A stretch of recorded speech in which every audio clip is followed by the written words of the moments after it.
My people, now welcome to your Ogbonge program with Government Matter. The program where they show a better light put on top all the matter, the one we concern now for we state and we country. How we government they work out for una matter. How we state don't take the move on top how una life go take better.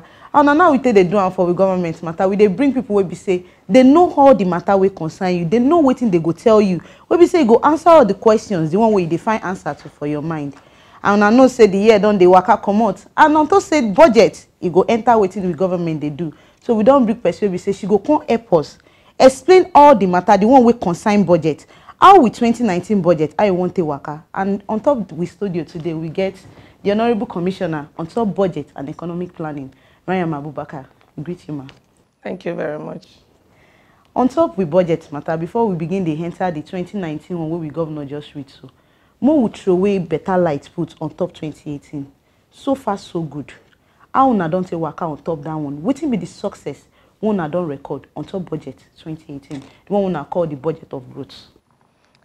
Budget of growth we don't work well with budget of growth. And with 2018 budget, we achieve over 85% budget achievement. And that one, all over the country now plus. Because when you do well, now be say your budget don't perform 80% and above. And so the ogbonge is one we don't do, people they see. Even House of Assembly don't confirm, say, even when they claim, say, we don't do 77,000 jobs, House of Assembly say, no, with our investigation, with all the things what we don't see, all the people when we don't see, say, we don't apply for Edo State, with information when they with us, now over 80-something thousand people, now I don't apply for Edo State. For me, that one a big success for Godwin Obaseki, because when he come in, he don't talk and say he won't create 200,000 jobs.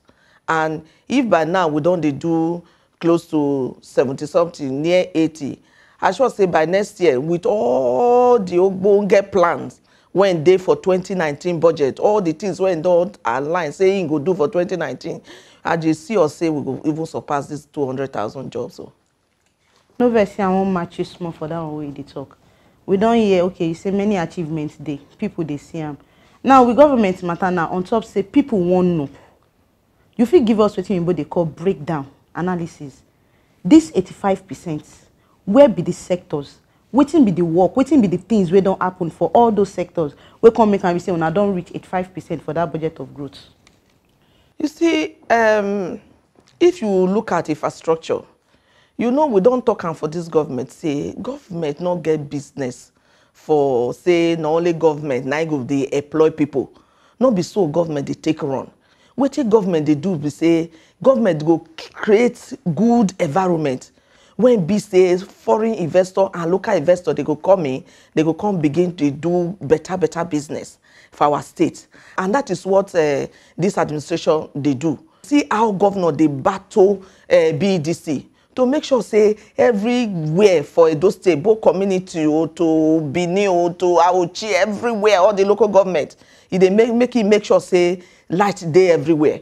Because when it come in, some community they don't even know what they call light at all. But as at today, lights don't they reach those rural area, those communities. That one now plus now. Then all the roads were in the tie. See road for Isako West, this Anwai road. Before now, when rain fall, nobody they enter down. Those people for that side, they don't forget them. Oh. They know they reach this side. We will know they reach them. But today the road they don't do almost 90%. As rain stop now, they enter the road. It don't finish. Look what we they do in terms of primary school for Edo State. We never see it like this before because of all the better technology when Godwin Obaseki don't bring come our primary school because he believes say when we catch these children young, the rest is history. And so they train teachers. Some other states when they see say children for school, they know they perform well for primary school. They say no, the teachers are not good. They don't go school. They don't know what they do. Make we sack them. Obaseki say, no, my own, I not go sack them. I won't train them. When I train them, I sure say they go know. Then they go now come give that knowledge to our children. And today, parents, they happy. Say, Even my pikin went there for primary one, he don't dey read. The one went there for secondary school, sometimes they come back, they not sabi read. I know these na children went there for private school. So we dey do a lot of work for our basic education so that make we catch them young. We dey renovate our schools. Before the end of this administration, we say we go renovate over 2,000 schools. As of today, we don't do 200. We don't train over 700 teachers. That's an plus. Come to PSCs, primary health care. Obaseki say, no, I no dey for, say, person went there for one remote village. How you want to take on Central Hospital now? How you want to come UBTH? Say those health centers when they for their domot, make a renovator, make her put equipment, make her put nurses, make her put staff. So that when somebody get headache, he go there. When he get diarrhea, he go there. Anything when they happen to them at that local level, they see where they raw enter. It's only when they don't fit do those handle their matter, now you go come say, okay, make her go general hospital, make her come central hospital. That one another ogboge achievement when we say we don't achieve for this year. So so many days. See what we they do for art and culture. It never happened before. Say they don't give right to it, don't make the host nine first. But because of what we they carry art and culture they do when they see our people in the diaspora, they see what they how they embrace our culture. They not say this time around when they finish from Port Harcourt, they say we don't give out to Edo. Now Edo go host us next year, 2019. That one a plus too. So many other things when I not fit measure finish for here because they plenty. What would they do? Thank you for the way you take away better light put on top. Our 2018 budget don't take waka. Now when we enter 2019, the one we say we governor just read so. On our tag socio-economic inclusion. Now you be the commissioner on top budget and economic planning. When you say economy matter, it dey inside your work. Now you dey follow every day. Now you be your bonge work.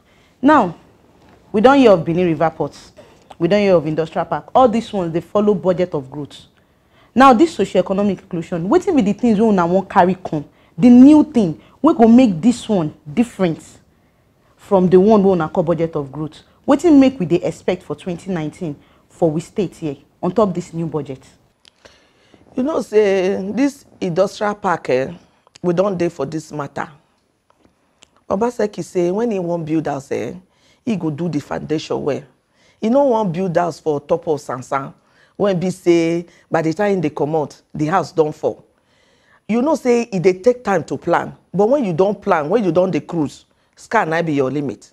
And so for 2019 budget, we don't give 100% attention to that industrial park because he don't tell us say come sunshine, no, that industrial park we go enter for 2019. You know another wahala when we get for Edo State. That one a natural cause. Now be this erosion when they carry us all over Edo State. He dey for Edo North, he dey for Edo Central. That another area when they chop money. In another area when we say they pay attention to make erosion not come carry us finish. Most especially for Edo North, erosion don't nearly carry us. So he won't put money to make sure say all the erosion problem when we get for our state, we don't solve them.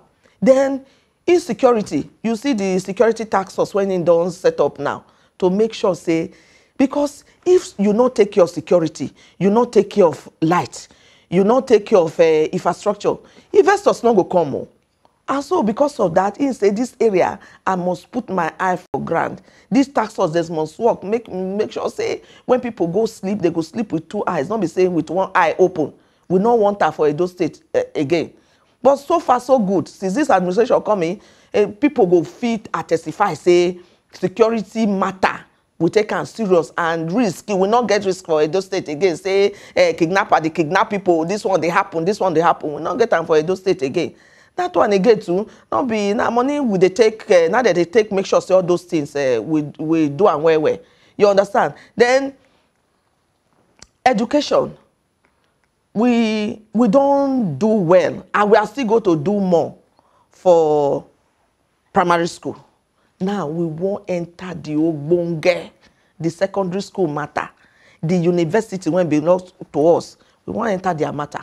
Make sure say for 2019, every good thing now when primary school they enjoy, the secondary school too, their teachers and their students, they go enjoy and too. We go renovate their schools. We go train their teachers. So we go equip the students so that as primary school they enjoy, they too make them enjoy. Our university too, we want make sure say gidigba, so that when our students pass out, anywhere they go, now there they call first. Now what we want to do, that is in the area of education. Then wealth creation too, like I don't talk about before. We must create wealth. We must create job. I don't talk about before say 2019 we they overrun 200,000 with all the plan when they put in place. So that one we don't Christian 2019 budget socio-economic inclusion. We want everybody. I should say last week, what happened now when we call this public consultative forum. We say make public come. Because somebody cannot be one person when wants to sit down for office like one big oga say, hey, I think say now this year I won't do for these people. I won't do this one for these people. He say no. He say go to them, go ask them, say, what you now want make we do for now?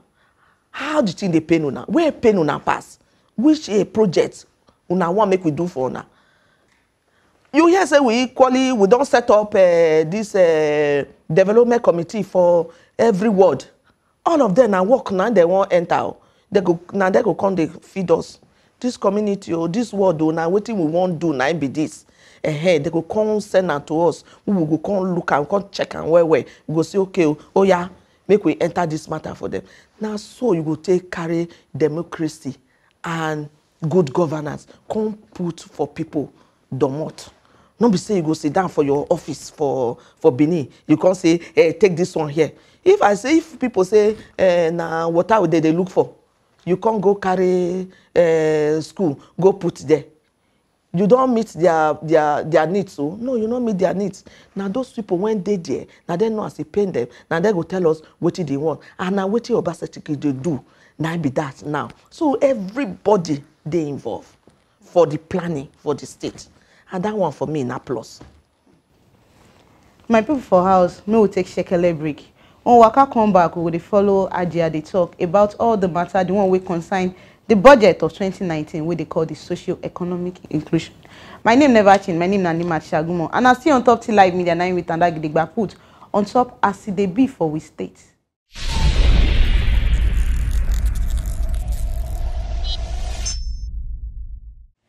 If to say now you just hear on your television or you hear the sound of our voice on top your TV station.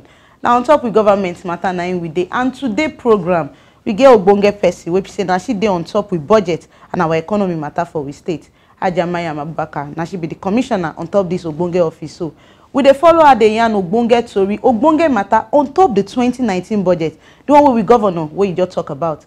And now Ajia, before we go for this shekele break, you don't explain many matter why una give am the name socio-economic inclusion. As me you sit down so, people sit down for how they hear me you. I want me to give us breakdown, cut and finish. May no remain anything. Waiting day inside this socio-economic inclusion budget. Waiting be the things how una want to put the money because this one it dey 9.2% higher than last year one. Why it be like that? Waiting be the things we wanna put for inside. How many years now? Because people dey house now, and many people don't carry biro the way I take carry my biro. So they want the right and make they know the one we touch them and the one where they know say this one. Now so it's supposed to be. Okay. Well, number one, the area of impact when we say we won't really drive for 2019. When we say it go take that 9% and more when you dey talk about. Number one, we dey set up a security trust fund. We go put some money there, make sure say our state over secure for investors may they take on. Number two, we want set up the thing when we dey call Royal Museum. You know, say so many years ago, people don't carry all our artifacts. They don't carry and enter London, carry and enter Germany, carry and enter America, everywhere. Now, my governor, no, they work out, they try to say, we won't retrieve all these things. And even the one when we get for here, as the thing does scatter, we say, okay, make we set up museum, Royal Museum, make we gather all these our artifacts, because this our artifact, Oyibo, they like them. They feel they can't pay ogbonge money, travel, come, say, make they come see the good artifact one I get for Edo State. That one na tourism. You know. Number 2, we want set up entertainment park. When we say our youth, they go get job. Our youth, when we say they get talent, they no go say, oh, we not see person when help us. We want travel go Lagos. We want travel out. We want go. We go set up that entertainment park. People when get talent, they go in there. People go there. When go they help them. When go make them strong gidigba. Make they can't stand on their own. They do entertainment by themselves. That one now one of the plan when we get for place. Then Edo Best will never finish. We still there for the matter, because there are only 7,000 teachers. This time around, we want to make sure say all the teachers when they for our primary school, we don't train all of them finish. All our schools, we don't make sure say we don't renovate them and can't put all those ogbonge technology when they teach them, so that all the schools they will come they equip. So not just this pilot one when we do, the plan are for the entire Edo State.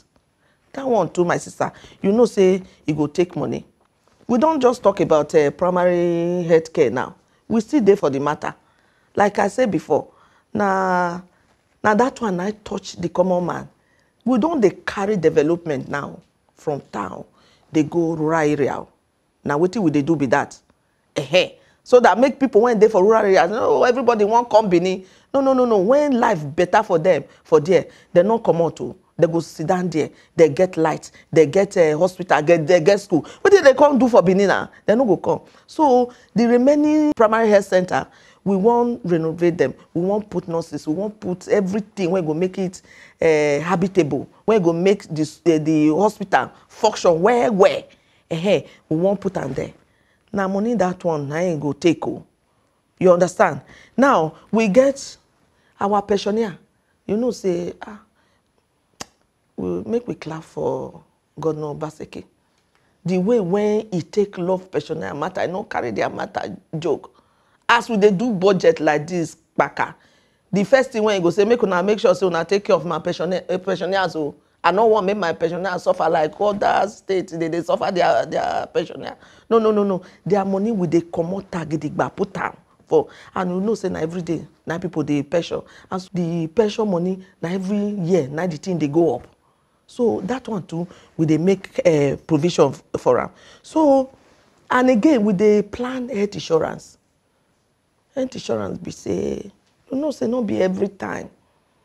As sickness just come, you carry money, come go hospital, say, I get money to pay. But this health insurance be say, we want to introduce some. Make it come be say, everybody go there aware of health insurance. Now, one small token, go get small money every month. You go dey pay am. You go dey pay am to government, so that when you come sick, as you don't pay, as you don't enroll, you come be part of that health insurance scheme. What we could come do be say we could come enroll you. We could come give you number. We'll give you card. We could come list all the hospitals when they connect with that health insurance, so that when you sick, as you just carry that your card enter the hospital. Nobody go tell you say, where your money now, go and pay your bill. Go So that chickere money when that market woman go they pay every month, small. They pay every month. When you come become sick, now they go come just waka, enter, take treatment. It go. It make life easier, because not be every time person they get money. Not be so. If it be say that time when that sickness come, money not dey your hand. But with health insurance, you no need to sleep over. I go get money, go hospital. Because a lot of people, they die these days because they will sit down for house. They get malaria, sit down for house. Because they don't get money, they go hospital. But with health insurance, with your card, you don't enter hospital, you don't get treatment, you and your family. So that one too, now we dey set them up. Thank you very much. They talk about the plan of the government on top education. Edo best, the secondary district. Even when we hear the budget, we hear and say, it get many institutions, many schools, where we say, it did the plan of the governor to take put on ground to make sure say it stand where we know what he don't do with Edo best. We don't still hear from you the many better plan where they won't put. But it get one shekel thing where we say, it no dey part. People for house, because now waiting they talk, now we dey yarn for year. They ask College of Education, waiting make we say it no dey part of this educational reform. Why the name no dey part of the schools or the institutions where they talk say, okay, this one they won't carry and go up. Waiting they happen to the school. No, that school, it dey among our plan. No, I dey surprised as they talk and so. It dey among our plan. What did the government do? Be say, look, they won't do overhauling for that school. You understand? Before now, if you reach that school, even yourself, you no go gree make your fowl enter that school. But the day when Obaseki reach there, say, I can't allow my own children to they come here. Say na school, neither the school here. So they do total overhauling for that school. So not be say because I not talk about that here, not be say we not the plan for her. Of course, we they plan for that school and make sure say all their courses we get accreditation for them and everything. You understand? So we know where we live. Oh. You see our technical school. You see as we they do them now, because Obaseki believes that not be everybody now go the normal school. Some people now they won't learn hard work. You understand? And if you go this technical college, you go know say Obaseki na man. Na man. The work when they do there, then when I go there, tears come up from my eye. I say, which kind of man like this one gets love for his children, for his people like this? That man touched my heart. So know where we live. Not be everything I go mention here because of time. But trust me, we dey touch every area. You don't talk many matter put on top the plans we did on top 2019 budget. We don't hear the sector. You don't talk of royal museum, security, industrial park, health, education. We sport. You know say we just land gidigba enter premiership so and our body dey hot well. Waiting with the plan we dey on top sports matter for we state. You know say na me be the marketing manager for better insurance. So if you don't know, make you know now. Na me dey in charge. Obaseki when he come in, sport dey among the number one thing when he say I want revive for Edo State. You know say before when we be children, we dey hear about better insurance. My papa those days, even if rain dey fall, he go say better insurance dey play or they go Benin. We don't want that say wetin dey happen.